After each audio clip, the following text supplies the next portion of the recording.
Assalamualaikum warahmatullahi wabarakatuh. Sebagai hamba yang merasa bergelimang dosa seperti saya ini, tentu akan senantiasa memanfaatkan setiap kesempatan untuk memohon kepada Allah Subhanahu wa Ta'ala agar dosa-dosa kita diampuni seluruhnya sebelum kita meninggalkan dunia yang fana ini. Apalagi ketika memasuki bulan Rajab, pasti seorang hamba yang betul-betul mengharap ampunan Allah tidak akan melewatkan hari-hari di bulan Rajab untuk selalu memohon ampunan kepada Allah Subhanahu wa Ta'ala. Karena bulan Rajab merupakan salah satu bulan yang dimuliakan dan penuh dengan keutamaan. Nah, dari sekian banyak istighfar yang dapat kita amalkan pada setiap saat, terutama di bulan Rajab, ada satu istighfar yang sangat singkat, sangat cocok sekali bagi orang-orang yang sibuk update status, sibuk cari jodoh belum ketemu-ketemu atau mungkin sibuk cari kerjaan, atau mungkin sibuk mencari nafkah dari pagi sampai malam. Akan tetapi sesibuk apapun kegiatan kita, yang jelas jangan sampai melewatkan momen-momen terbaik untuk memohon ampun kepada Allah Subhanahu wa Ta'ala, agar ketika kita kembali menghadap Allah Subhanahu wa Ta'ala bersih tanpa membawa dosa sedikit pun. Itulah cita-cita kita semua. Meskipun istighfar ini sangat singkat, akan tetapi memiliki keistimewaan yang sangat dahsyat, yaitu orang yang membacanya dengan tulus, ikhlas, dan sungguh-sungguh berharap ampunan Allah, maka orang tersebut akan selamat dari sentuhan api neraka. Masya Allah. Bukankah ini cita-cita kita semua? Ingin masuk surga dan tidak ingin disentuh api neraka. Istighfar tersebut terdapat dalam kitab Kanjun Najah was Surur yang disusun oleh Syekh Abdul Hamid rahimahullahu ta'ala, halaman 139.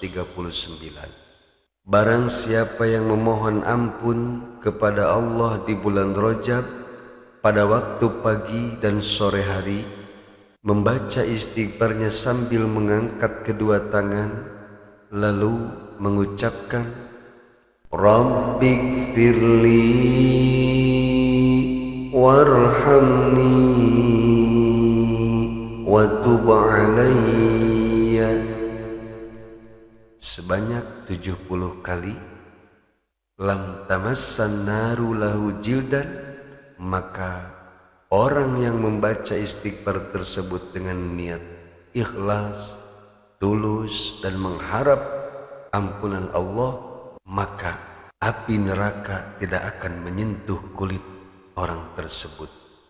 Keterangan tersebut dikutip oleh Syekh Abdul Hamid dari kitab Tuhfatul Ikhwan fi Qiraatil Mi'ad fi Rajab wa Sya'ban wa Ramadan.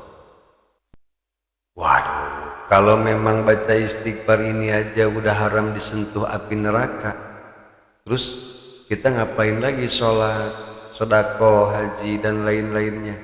Udah aja cukup baca istighfar ini, udah diharamkan ini dari api neraka. Ya enggak gitu juga memaknainya. Ibadah sholat, puasa, zakat, dan haji itu ibadah pokok, kewajiban utama bagi umat Islam yang tidak bisa ditinggalkan kecuali ada udzur yang dibolehkan oleh syara. Adapun istighfar ini fungsinya untuk memohon ampunan dari segala dosa-dosa dan segala kesalahan yang kita lakukan dalam beribadah. Sebab sholat yang kita lakukan belum tentu sempurna, dan ibadah-ibadah lain pun belum tentu sempurna. maka besar harapan kita semua dengan dibacakannya istighfar yang manapun, termasuk istighfar yang ini, kesalahan-kesalahan kita, termasuk kesalahan-kesalahan kita dalam melaksanakan ibadah, diampuni oleh Allah Subhanahu wa Ta'ala.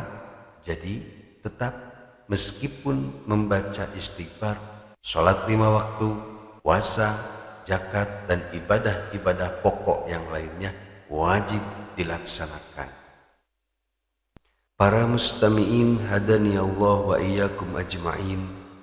Semoga kita semua termasuk orang-orang yang mendapatkan taufik dari Allah Subhanahu wa Ta'ala, sehingga kita dapat mengamalkan istighfar yang sangat singkat ini, dan semoga kita termasuk orang-orang yang mendapatkan ampunan dari Allah Subhanahu wa Ta'ala. Amin ya Allah ya Rabbal Alamin. Wassalamualaikum warahmatullahi wabarakatuh.